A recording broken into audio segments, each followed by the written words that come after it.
All right, Mike, you were going to love this. Your favorite NFL player of all time, Cam Newton, is giving some really interesting advice. Cam Newton appearing on Travis Hunter's podcast. We do have to discuss why every single good player has a podcast now. That's for later. But Cam Newton appearing on the podcast, and let's listen to what he has to say. Went into a locker room of losers. How did you handle the pressure of being the top pick? Let's put it in perspective. You're the top pick because what? Where you play? No. You're looking at it from a personal situation.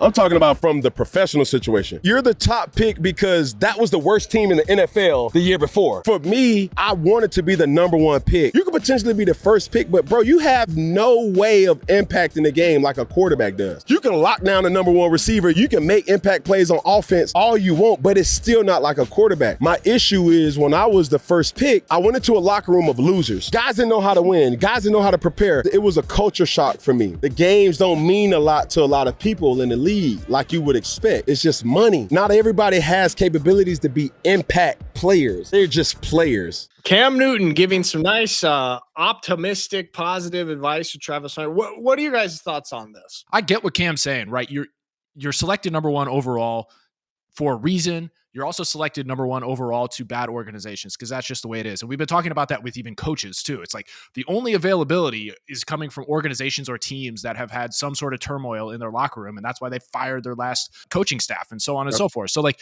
I get what Cam is trying to say here. Obviously you need the bravado and the confidence as a quarterback in the NFL, but to go in there and say that you entered into a locker room of losers is pretty wild because each year and each roster is completely different year to year. So there were moves made, new dudes who were added to the roster who were probably like sitting there and hearing this and being like, yo, the hell, Cam? Like, what are you talking about? I wasn't even on the team, but now you're calling me a loser, like so on and so forth. So I just think this is classic confidence run amok for an NFL quarterback. And like some people can handle that and project it out well, and others do this. Yeah, dude, I don't know. He just does not come across great a lot of times. And at this point, I'm wondering if he's doing this on purpose or just almost trolling to get these like crazy sound bites. Like you see on that one says, oh, I entered into a football team of a bunch of losers. It's like, yo, those are all NFL dudes who are cream of the crop football talent. I know that football team in particular was not good the year before,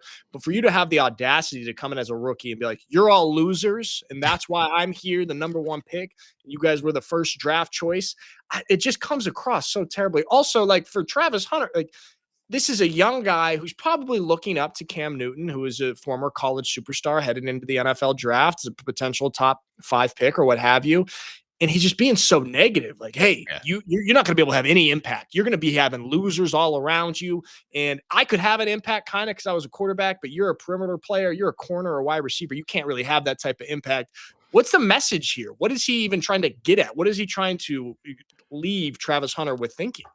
I think that's where he kind of fell apart, and he was showing his colors right there. He was just like me thinking, quarterback obviously can affect the game to a far greater degree, but that doesn't mean that a quarterback or perimeter player can't affect the game to a massive degree. I mean, look at literally his mentor, Travis Hunter's mentor over the past 4 years in Deion Sanders. Nothing worse than like a guy that's coming into a new level, be it, JV up to varsity or high school to college or college to NFL. It's the Josh Rosen attitude. You're just like, well, you haven't even played here yet. How are you going to have this attitude? Have some humility, bro. Yeah. One thing I do agree with him, not agree with him, but like there is some credence to is him talking about how for a lot of guys, it's just a paycheck. None of us have ever been in an NFL locker room, but from friends playing, like, that attitude comes across with some guys that I talk to where it's just a paycheck. They talk about the playoffs only in regards to the playoff bonus. It's just work for a lot of guys. There's a lot of guys in the NFL who just, it wasn't necessarily like the same meaning for them. It's just like, I'm able to do this thing well and I get a lot of money for it. I want to collect as much as I can and be able to get home and relax. Want to go home once the season's over. Play video games. Yeah. There is something to that where, like, the game doesn't mean the same to a lot of players. It's just work for some guys. That is true. There are a lot of guys you talk about, like, and I remember a couple people that we know in particular talking about being in an NFL locker room, and then also the reaction that, say, for example, a fan base will have for their team losing in the playoffs or not making the playoffs. And all these fans are so devastated and think like, man, the players probably are just heartbroken as well. They tried so hard all season. It's like a lot of the players don't even care. Like, they're just, all right, cool. It's totally different. So there is some truth to that. However, the other aspect of what Cam is getting at there, I'm just not a fan of. Yeah, I totally agree with you guys in that's definitely the case, and that can bleed into any organization, regardless of the industry. Pro sports isn't immune to that, but the majority of people who are in the locker room, I would say, probably tend toward actually competing and wanting to succeed and not just looking at it as a job. And hopefully a majority of those guys have some level of, as Nick was saying, humility and gratitude for the gifts that they have been given and the gifts that they have honed and sharpened over the years to realize that, like, dude, I am literally on a field that only a couple thousand people in history has ever stepped foot on, and am garnering a paycheck to play a kid's game. Like, there are different ways of looking at it. And I would agree with you. Yeah, there are guys who look at that less seriously and don't take that responsibility or that gratitude seriously. But, ultimately, I think those aren't the guys who necessarily end up at the pinnacle. You're right, because look at, for example, Myles Garrett. Like, he was sitting there with the Cleveland Browns. He's making a bunch of money. He's having a lot of personal success, but he desires more. He wants to have success, get into the playoffs and win a championship. So you're right, it does exist. And probably for these guys who are at the top level, it is much more common. Speaking of a guy who does have some humility and came across a lot better in recent media appearances, Joshua Allen winning the MVP last week at the NFL Honors, and he had a really, really cool speech and a really cool moment. When he started talking, he was talking about like the traders, the equipment room, and everything like that. And when he said my name, it was like I couldn't believe it.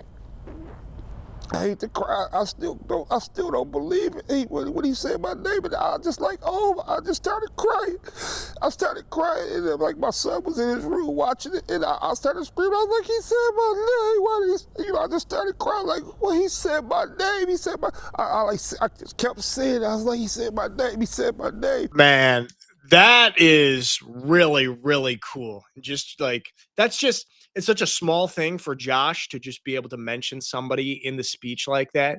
But what it means to this guy working in the Bills organization, working like a job that's not necessarily so glamorous in a football team, working in the mailroom. But this is a special thing and kind of a beautiful moment. How do you feel about it? This is the kind of humility that you would hope that an MVP and a leader of a team would have. And that's not to say, look, I want to go back to Cam, and like, obviously in his latter years post playing, he's saying some wild things like this, but that doesn't mean Cam that he would never. You don't think Slick Rick? Yeah. Scott. Yeah. Okay. I don't want to have recency bias because I actually don't remember his MVP award speech. Because he could have, in the locker room and things that we weren't accustomed to or privy of hearing, like he could have easily led like this. We just don't know it or don't remember. Okay. So like, I want to say that first and foremost, but this being recent, like, you got to give props to Josh Allen. This is what you do on a stage. You shine the light on the others, even though you're the one receiving the award. I think this is just the right way of going about leading a team and a group of men. The video made me cry, and anytime you put that music is just really does something to my heart.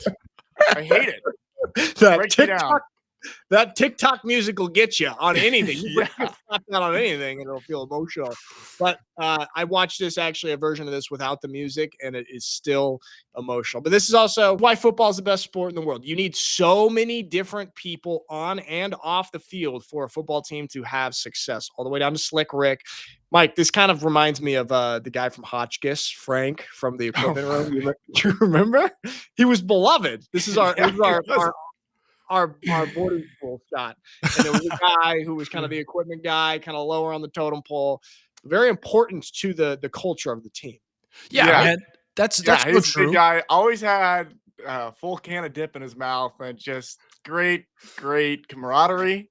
Yep. And when you needed equipment, he was on it. He'd roll his chair to the back and slick it up. So, yeah.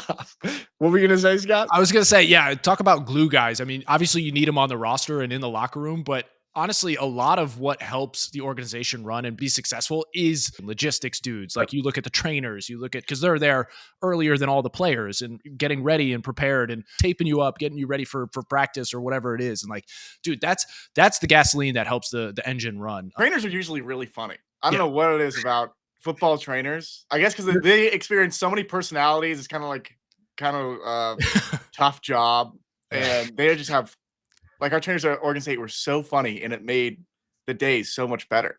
Good trainers are key glue guys. Oh yeah. I had like some of my best relationships within football were with my college football trainers. Like, because I remember there was a time when I was like battling an injury and we had morning practice and we had to get in there at 4:30 a.m. It was just him and I for a couple weeks straight. It's like this dude who has a family is coming there at 4:30 a.m. and treating the players and talking with them and just kind of developing these relationships. Yeah, Nick, in high school, the lunch lady was your best friend.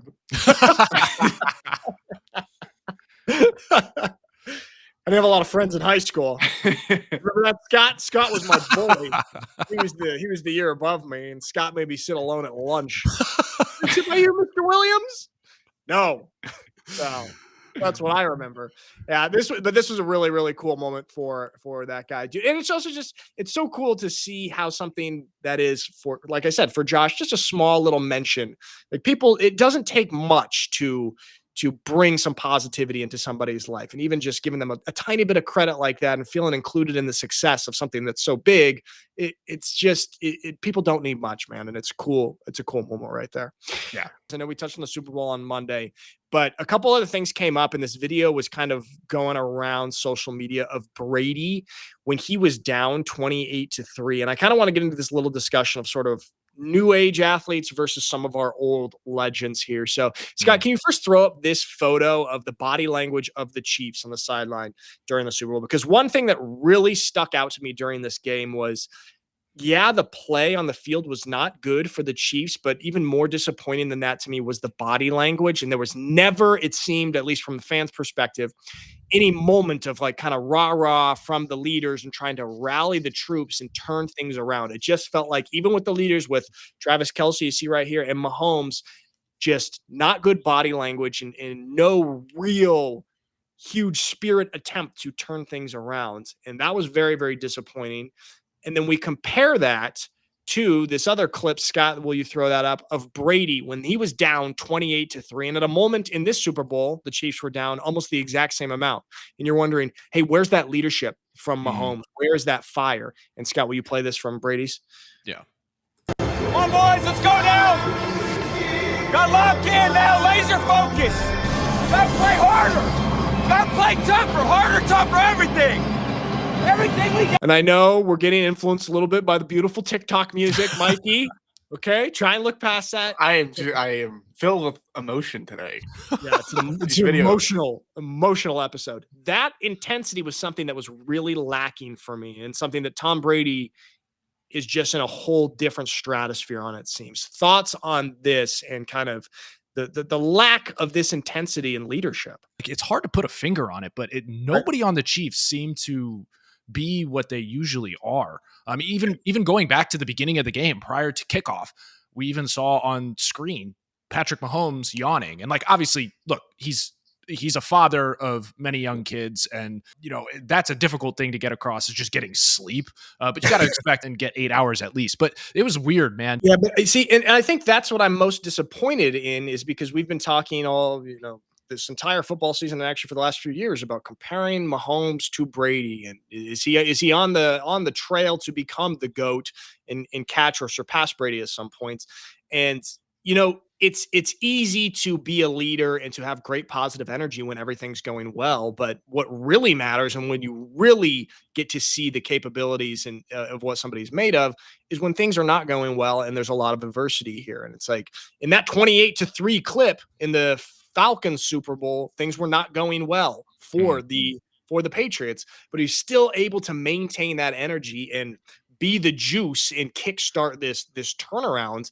And I don't know, man. The question that I want to pose here is, do you think in general we have less of this with our athletes in the modern era, because I'm looking at Brady, and I'm also looking at Michael Jordan, who has a similar intensity. And when we even look at some of our biggest superstar basketball players, I don't necessarily see that aggression or emotional intensity as I saw with a Jordan or with a Brady. As we've spoken to a number of times in these episodes on the show and everything, there seems to be a different approach for the younger generation of athletes and how they approach competition just in general. Like, obviously there's way more buddy going on. There's way more of like, hey, we're a brotherhood and we're going to show it, even though we're wearing different jerseys, so on and so forth. And to a certain degree, that's great, right? That's a good thing. And it probably weeds out a little bit of the bad that was instilled in the competition element of things. But when you have energy levels like this, fans are paying top dollar to go see competition at the highest level.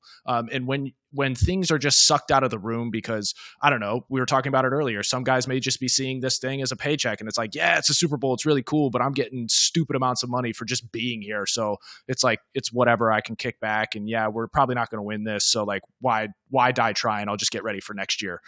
So it seems like that just is more of the way things are going with athletes and their mentality in this day and age. Yeah. The thing, and everything's too easy now, Uber Eats, food's delivered to you. This is what the new age is. Everything's too easy. There's no friction in anybody's day anymore. Okay. So you don't have to have this kind of killer mentality to get through life, especially with the amount of money these guys are getting. There is no friction in their days. And like what's expected out of them, like in practice and in training, like the NFL is more of a country club now. Once you're in, and it's not just like the grittiness of like the Tom Brady area, or the same thing with the NBA with Michael Jordan area. That grittiness is leaving, and that killer mentality it's just not the same level at all. So we should delete our Uber Eats apps, huh? Yeah, wasn't that a good example? Uber Eats. That was actually really, really good. That was very good. You got Uber Eats, you got all the other apps too to make things too easy.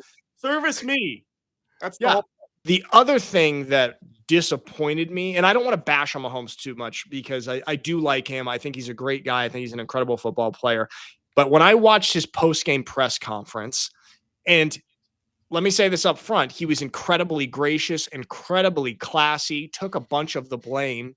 However, if you go and watch that, it feels a little bit nonchalant. It feels a little bit like, yeah, I mean, we just didn't play well. We're our best today. And, that's the way it goes. I would like my stars to be a little bit more heartbroken if they lose the Super Bowl. Like if Brady was in that situation, or if Michael Jordan was in that situation, or I think to a guy like Kobe Bryant, who had that famous quote in a press conference once when he was up 2-0 in the NBA Finals, and a presser asked him, hey, you feeling good? You feeling happy? And he goes, what's there to be happy about? Job's not done. Job is not done. Why would I be happy? And it's just like this kind of lack of intensity. So I don't know if you guys saw that presser at all, but that was a little bit disappointing because, as we pointed to in the last show, Brady had that intensity, and if he lost that, he would not have a nonchalant kind of casual presser after losing the Super Bowl. What do you think about that? Mahomes he's never really faced much adversity in his whole football career, versus Tom Brady, or same thing with Michael Jordan. Like the level of adversity is the exact reciprocal of the level of greatness. We will see how he kind of comes back. Yeah, and how much you can actually appreciate and dig deep in these moments. Because it doesn't mean as much in the moments, because it's like, well, I didn't really go through that much to get here. Yeah. Well, there's also the flip side of the coin, right? Like, act like you've been there before. And this was quintessentially act like you've been there before. He stayed true to his usual approach to pressers. He's not really all that animated of a dude. And anything that deviated from that, people would have jumped on, right? They would have been like, oh, look, he can't mentally handle like the losses. And like, that's why he's not great as well. So it's like, any way he answered it, he would have been jumped on. So I think sticking to what he was doing prior to is probably the best move. And then going back to it, like, I don't want to bash on him too much, but clearly, look, he's brought the juice and the energy, probably similar to how Brady in this clip did as well. Granted, it might not have been in this specific game, the highest stakes of the Super Bowl, because something was going on there. But throughout the entire season, we saw him able to rejuvenate and energize the guys when they were down and they needed a fourth quarter final drive comeback to win games. He did it over and over and over again. So honestly, I think the fault lies in all the other players when sometimes the leader does have enough rope to where they aren't the ones that should or could be the one to energize it. I think it's more on like a Travis or somebody like that, or Chris Jones or somebody on the other side of the ball to really get the guys going and be that voice that Patrick wasn't being in that game for factors we're probably not privy to. So like I find it more as a detriment to the Chiefs roster and them relying on Patrick too much. Fair. That is very, very fair. And I think, the idea of kind of sticking to what got you there and not getting too high or too low ever, that is fair. The Travis Kelce point is great because, man, he was a wild disappointment, because there's a couple clips that have come out, and I don't know if we have them here. I'll try and pull them up in a second, but of him just nonchalantly and half-ass going through some of these plays. And the one that sticks out in my mind in particular is when Pat was scrambling on, like, doing one of his really high effort, incredible scrambles to go get a first down. And you look at Travis Kelce, he literally just standing there, and he's not even far away. He's 15 yards away, right in the middle of the field, literally just standing flat-footed, watching as if he is a spectator on the sidelines. Like, bro, you're in the Super Bowl. You are a leader. What is this nonchalant behavior? I mean, that was just kind of the story of the entire game. There's a few other plays like that are really, really egregious examples of that have been floating around. And it's just, I think that's my biggest disappointment, like I said, is those type of moments, those lack of passion and efforts for you're trying to do something historic, and I'm seeing nonchalant behavior and kind of just folding it in and packing it in when things go wrong. Like even when they were down 10-0, I'm like, okay, like tough start, but they still have the potential to come back. No big deal. They do it. Even down 17, even when it was like 24-0, I'm like, okay, whoa, they're about to do something crazy. Big comeback. Mahomes is about to get them fired up just like Brady did. And it was just empty. Yeah. Do you think the Taylor Swift influence on Travis Kelce? He's been going to her shows. He's been in the shows. It's more of a performance. Okay. He's been around this entertainment value of Taylor Swift's career. Okay. And it leaks into the way he sees his career. I'm an entertainer. And so it's losing a little bit of the competitive edge. Yeah. His girlfriend's a billionaire entertainer at the top of the world. And that kind of influence is a little leaking in. You would think because she is such an entertainer and always on cue and the Eras tour and everything like that. I know, but it's different mentality. You're not competing. You're entertaining. It's a show. Yeah, but fans are going to cheer no matter what. But that's what I'm saying though, is like he should have at least realized, I need to put on a show and act like I am energizing these guys and doing that. But he didn't do that. He fell back and was just like just staring at the ground. Granted, there were clips out there that he was trying to entice the Eagles defense to really get into chirping battles and maybe get into some fisticuffs and stuff. Yeah, that's the wrong thing to focus on. Just focus on your technique and the plays. Stop trying to just draw penalties. Yeah. He's been leaning in a little bit too heavy now. We saw that in the previous playoff game. So here we go. Our disappointment is aired. It is grieved. The ratings did come out from the Super Bowl, and it was about 126 million viewers, which was a pretty solid number. It's like a Mr. Beast video, basically. But will you throw this up, Scott, just that I just highlighted of just the numbers of how incredibly popular culturally and on television football is. So for those just listening, this is a tweet. It says, out of the top 100 U.S. TV shows by viewership this year, 94 were NFL games, and the 95th was college football. It's nearly impossible to overestimate how important football is to live TV. Even the World Series doesn't always make the top 100 list. And the Super Bowl is just the pinnacle of that. That was always America's most watched television broadcast right there. What is it that makes football on TV so damn good? Because I think, to your earlier point about why football itself, the sport, is so people are so enamored with the sport, is because it's not a singular person that can necessarily dictate the ins and outs of the game. Yes, certain players can affect wins and losses to a greater degree, but that's what makes them GOATs in our minds. That's what makes them legends. That's why there aren't two Tom Bradys. That's why he was so special, is because he was a guy who could take it to the next level. But ultimately, I think what people and fans are so enamored with about this sport is the fact that it's a team effort. It's a community, everybody working toward the same goal and each having their own job and their own,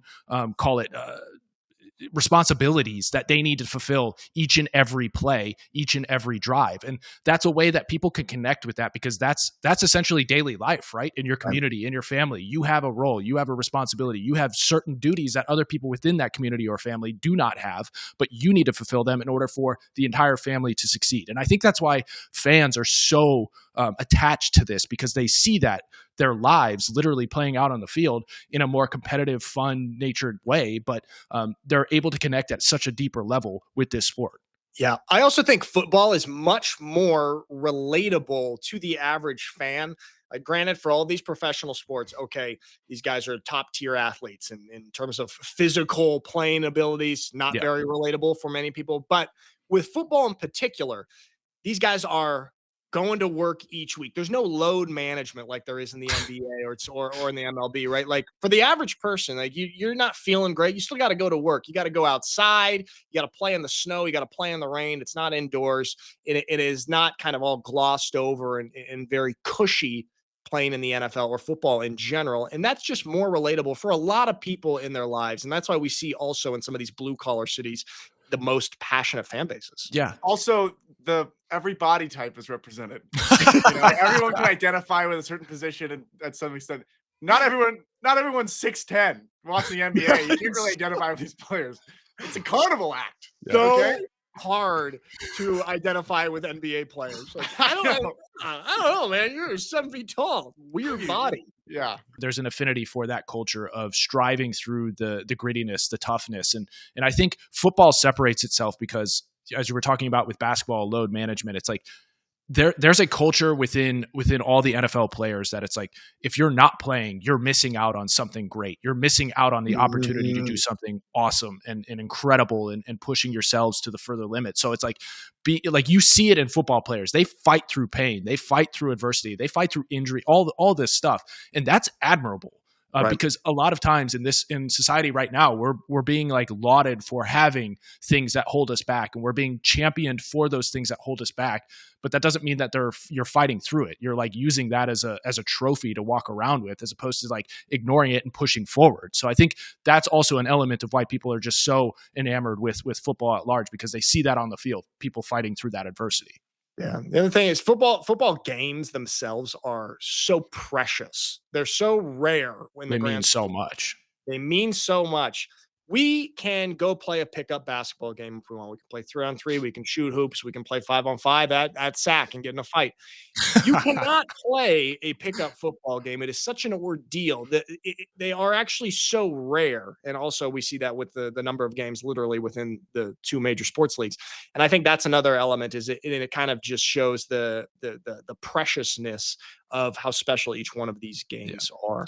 Yeah, like you said, we could go to sack, we could play a basketball game. Matt Fay can throw the keys at your face and give you a lifetime scar underneath the eye. This scar right here, this is from Matt Fay. Battle scar. Matt Fay threw the keys at me. And Mike, remember I came home, you know what we did after this? So my face was all cut open and bloody. And when we came home, we played a prank on, I think, Andy. Mike, I don't know, maybe you were in there too, but it was me and Joey. And we pretended as we were getting into the house to get in a fight, and pretended that Joey punched me in the face, and then walked into the room. And Andy's like, "Oh my gosh, you've won." That's mean to do to Andy. You know, he's a warrior. I know. Sorry, Ann. Sorry, Annie. The scarier thing is it was that believable that Joey was the one that punched you in the face. That's believable. That's very believable. I mean, that's pretty believable. Okay, but I want to talk a little bit about I mean, as we're talking about fans right now with the NFL, we also got to talk about fans in the NBA, because when you look at this Mavericks situation, dude, it's not pretty. It's getting ugly, and the fans of the Dallas Mavericks right now are kind of revolting. Will you throw this up here, Scott? It's a tweet right here. This is what it says. It's actually so sad to see the Mavericks organization crumble. Ejecting passionate fans last night. Jason Kidd refusing to speak post-game. No medical update on Anthony Davis, the injured player you just acquired for your 25-year-old face of the franchise. Just disgraceful. In addition, Dirk Nowitzki, obviously Dallas Mavericks legend, chose to go to LA to watch Luka's debut as a Laker. And instead of going to the Mavericks game, Mavericks were playing at the same time. But the big thing is these fans that held up these banners that said "Fire Nico," and they got kicked out of the game. And you're just rubbing salt in the wound in this fan base right here that's really, really, really passionate. I mean, you gave away the face of the franchise who they thought their next Dirk Nowitzki was. Thoughts on this, on the Mavericks ownership and organization kicking out fans for something like this, for criticizing the organization? Yeah, this is not the kind of energy you want to project out to your fan base. Look, I'll use an analogy here because it's so near and dear to my heart, but it's not as though Browns fans were kicked out of the stadium for wearing brown bags over their face and saying, fire whoever was at the helm at that point in time. It's part and parcel of running an organization. If your fans are not happy, it's embracing them in the high points and embracing them at the low points, even though they may not want to embrace you. It's a very bad look to be booting paying fans out of the stadium for something as, it's pretty innocuous to hold up signs. Yeah, I mean, are those words really hurting you? Like, is that really going to have an effect on whether or not you're fired versus the move you made? That's the big question. The NFL is free speech. The NBA is censorship right here. Fans, and they're kicking them out for having a little bit of criticism of the leaders. Not a good look right here. Yeah, it's tough. And I think the Dirk thing, it's very clear that him and Luka had a very close connection. I think they played, I think it was Dirk's last season, which was Luka's rookie year at the Mavs, and he was able to kind of hand the baton to him. So there's a special connection between those two. And I think, yes, on the surface, this looks bad, I guess, for the Mavs at large, for Dirk to go to the Lakers game, but like clearly they have a personal relationship. And I think Dirk even tweeted out this morning that he was like, hey, look, I will always be a Mav. I love Dallas, so on and so forth. I just needed to go support my friend in a moment. Like, because clearly, as we all saw last week, Luka took this pretty hard. Dude. He's being there for his friend, not an organization. Well, that's the thing. And this is something that I wanted to get into, is that you should always, like, you can have an allegiance to an organization, but individuals and relationships should always be put over an organization. I know I've talked on this show, Scott, about like what I've had in my personal experience with an organization that I played for a long time out here in Germany, and how kind of that relationship with the organization was damaged, but my relationship with the individuals that I had all these years playing with, that still remains intact and is so special here. And so I like the fact that Dirk is showing that, I guess, loyalty, or is not really the right word, but support to the individual in this situation where there's kind of two sides taking shape. You're either on Team Luka kind of, or you're on Team Mavs. Seems like no one's really on Team Mavs. Dude, what are we missing with this? Like, it seems almost universally accepted that this was a horrible move by the Dallas Mavericks, and that it does not make sense. And like, this is just disgusting, terrible toilet bowl move. Are we missing something, or are they just completely incompetent? I can't hang my hat on the fact that it's incompetence fully. There are a lot of rumors going around right now. Look, one of the reasons you can make the excuse of this is that they want to win right now, and they think that Anthony Davis is a missing piece, and they could backfill Luka to a certain degree, and they can make a run for it this year, which is wild to say because they made it to the NBA Finals with Luka, and they made moves already to shore that up and everything like that. So I think that falls a little flat, even though it may have some truth to it, right? Because AD is he's not your average NBA player. Let's just put it that way. The guy is insanely good as long as he's healthy. But going back to it, I think, look, there is speculation out there, and it's only rumor, allegedly. People are thinking that this move was made because there's a desire for Dallas ownership to move the Mavericks out of Dallas to Vegas. I don't know to what degree that is true. Obviously, like I said, it's a rumor. And I think moving Luka was a huge part of that, because if you had a superstar like Luka there was no way you could make moves from an organizational standpoint and physically do that. I don't think it's impossible, but apparently it would have been harder. So anyway, there's allegedly rumors out there that ownership wants to move Dallas out of there for casino reasons and or moving them to Vegas. Wow, that would be crazy. I mean, we saw this with the Raiders moving to Vegas, and like I think their revenue shot up incredibly, and like being in Vegas is really financially prosperous for a sports franchise. I would not like that at all. That does not seem like NBA. I mean, the Dallas Mavs, to me, that's such an iconic organization, maybe because of Dirk Nowitzki just kind of solidifying it and him being so legendary in that Dallas uniform. I would not like that, but I don't know, man. We need to find explanations because this behavior does not make sense. Right. There's something that we're not seeing as fans. I know insiders may have more information on that, but yeah, casinos, money, all that kind of stuff.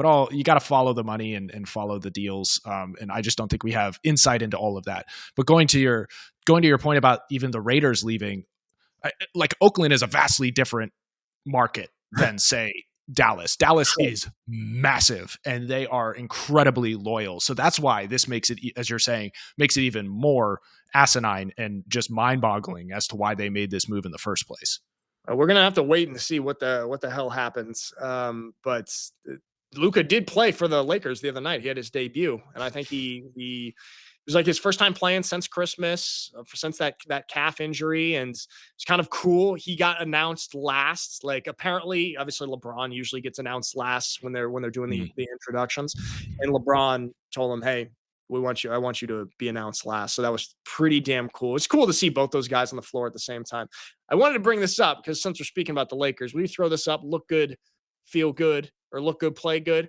Because Austin Reeves, who's been playing pretty damn well for the Lakers, there's some science to this, okay? We're throwing up a graphic here of his statistics. And Mikey, I would like to get your input on this here in a second. Production go up when he puts on accessories and have more quote unquote swag on the court. Thoughts on this? Is the old adage look good, feel good, play good, real? This is why if I was a coach, I would let everybody express their individuality. I wouldn't be one of these coaches who's, all right, everybody cover your back plate, tuck your shirt in, let people swag out, feel good, play good. This is how you become a better team. You let your guys put on a sleeve, put on a headband, and you can see the numbers. It supports this philosophy. So the data here supports that you should never even make your players on your team tuck in their shirt or have the same color socks. No uniform. Look at Allen Iverson. Okay, baggy shorts. He was expressing himself. He's in flow state. That's what you need. Like he wants everybody to be able to express themselves. Maybe somebody has. I want to show my back pad when I'm playing. Look, okay, I would agree with you to a certain extent. I bet you there's some influence here coming from his head coach in JJ Redick and everything like that, because JJ entered into the NBA, just a bright-eyed young dude out of Duke, no tats, nothing like that. And then toward the end of his 15-year career, he ends up with full sleeves, just tatted up, just draining threes left and right. So there may be a little bit of influence here in JJ saying like, hey, man, come on, you got to up your swag. Then you'll start playing better. You'll feel better. And look at that, like 33.5 points ever since he added the sleeve. Austin sleeves. I don't know, man. I could never pull off swag in any sport. I felt like, well, I think I've said on this show, like I like look bad, play good the anti-swag to disguise your ability and kind of throw off the opposing team and players. Like this guy sucks. I don't have to try as hard. That is my strategy. Also, I feel if you have a bunch of swag on and then you don't play well, it's shameful. You're setting yourself up. You're putting pressure on yourself. I don't want pressure. I like to play loose. Oh, every piece of swag you add on, every shoulder band, whatever, elbow band. But, okay, there's definitely got to be a cutoff, though, right? You can't just keep going like swaggy swag to the nth degree, right? Because then we get the 2 or 3 binkies dangling from your face mask, and I think that's absolutely absurd. That's not swag. That's stupid. If the stats support it, okay, then just keep adding them. Here's the thing. Once you add this level of swag, he might plateau. Okay, he might plateau production-wise at the sleeve and the headband. He might have to add something in a year or two to get another bump. What else could you add? You remember these little, like, the finger sleeves? Oh, like my. Really hot in the Talk about it. Allen Iverson. I'm wondering, what other swag can you even add besides if he just got fully tatted? Yeah. Look, we're talking about the way you just put it, Mikey, sounds a lot like gateway drugs. The headband is a gateway drug. The headband is a gateway drug. Headband is a gateway drug to a destructive amount of swag that could, hey, maybe it's nice for a while. Maybe your stats go up for a while, but you get too much and it's going to run you into the ground, and it's not going to be good. So there we go. That's a hot debate that I think everybody really wants to know about, and we'll probably revisit that if we get some more data on Austin Reeves. He's playing great. But there we are with the Los Angeles Lakers. One of the last things I want to touch on here, it's kind of going back to the Super Bowl, but it's this photo here of Messi entering into the Super Bowl. And me being in Europe, I'm hearing all this stuff about how big soccer is. And we do have to admit it, because the official Instagram account, the photo of Lionel Messi just walking into the Super Bowl, got almost 30% more likes than the photo that the NFL posted of the Eagles actually winning the Super Bowl. How do you guys feel about this? Is this encroachment of soccer disrespectful to the NFL and to American culture? They're kind of encroaching this European game onto the pillar of our society with the NFL. How do you guys feel? No, it's respectful, because it shows him being at the NFL is a big deal. It's not like he's at an NBA game. So, he's patronizing. He's patronizing the NFL. The environment is supporting. The environment of the photo is in support. Okay. Yes. The reality is, we were just talking about the ratings for the Super Bowl, and it's like 126 million. Awesome. And Europeans love to smash me in the face with this stat, is that, Super Bowl, 120 million people watch it. Well, 1 billion people watch the World Cup final.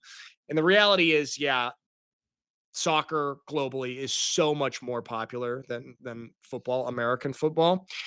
Do we think that football can ever reach that level of popularity globally? Or is kind of the easy nature of playing soccer, everybody can play soccer, it doesn't require that big of a barrier to entry, does that make it so popular globally? Yeah, it's more accessible for sure, because all you need is the round ball, and you can just make your goals, and you just find a patch of grass. So, like, I get how that's easy, but I also think that's why the NFL is leaning into the flag football a little bit, because that makes football more accessible. You don't need the gear or the equipment, but you all know my take. The way if they really want to attack this, they go back to the leather helmet or get rid of the pads, and then it becomes accessible to everyone. I bet, Mike. Backyard football. You guys played it in recess. Everybody was doing it. Even the kids who never played football with pads. It was called backyard football, not backyard rugby. Mike, I bet I could bring up any sport. And Scott will find a way to bring it back to rugby. I'm getting tired of this rugby talk. How do you guys actually feel about the NFL? Because I think that's a great point, Scott, about the NFL doing this flag football. Flag football is much more accessible and easy to play. You can do a pickup flag football game in a much more realistic manner. How do you guys feel about that getting a little bit of a push and actually being in the Olympics in 2028? Well, do you think I think the NFL, if they want to spread like soccer, they just need to make a bunch of footballs and flood free footballs into these different countries. Just donate a bunch of footballs. If they have footballs, they'll play with them, and that's how you grow it. But you've seen a lot of soccer. Mass-produce footballs and throw them around, sprinkle them around in different cities and towns, little villages that don't have footballs. They can win soccer balls. That's what it takes. There's something to that, Mike, because here in Germany, part of our contract playing football in Germany is we had to go around to schools and we had to teach young German kids how to throw footballs. And they had never experienced it before. They never picked one up. It was so foreign, but it was really, really exciting. And this is kind of their first exposure to it. There's something to that. Bring footballs to people. Yeah, for sure. I think the hardest part for, call it internationals, is to learn how to throw a pigskin, throw a football overhand. But you could teach them the rest of the game, all the other positions. They don't have to be quarterbacks specifically, so that could work. But dude, I had a point that I can't remember here. Oh my gosh. Oh, okay. This is the comparison that I wanted to make. It was like the way I view soccer. It's like it's more accessible. It's less wear and tear. Not that it isn't wear and tear, right? Because you see some injuries and all that. Yeah, kind of stuff. Most of them a lot of fake ones. Yeah, a lot of fake. But I would compare like the reason why. Ultimately, I think the NFL has a chance at making massive moves in the future is because we're seeing a groundswell of people, the nostalgia for competition and seeing like true competition at the forefront and getting back to like our roots and seeing like physical competition at that and the heights of that. And I think football is the only sport outside of, say, rugby that offers that on a field in a large stadium, so on and so forth.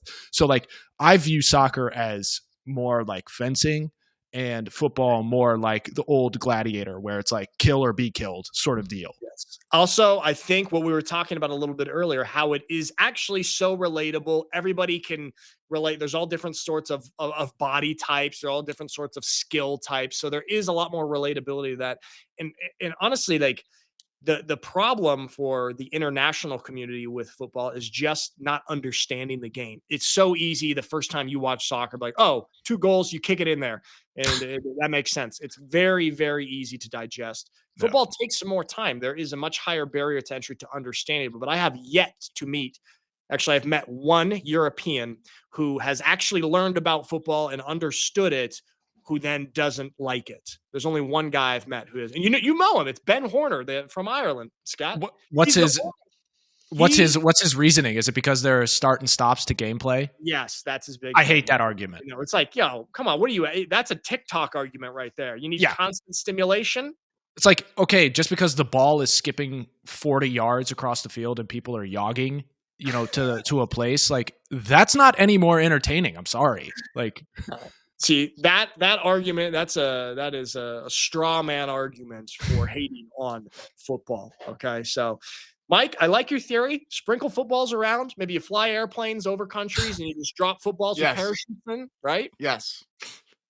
I think that'll work. I think that'll work. This is what the international community needs. Stuff, guys. See ya on Friday.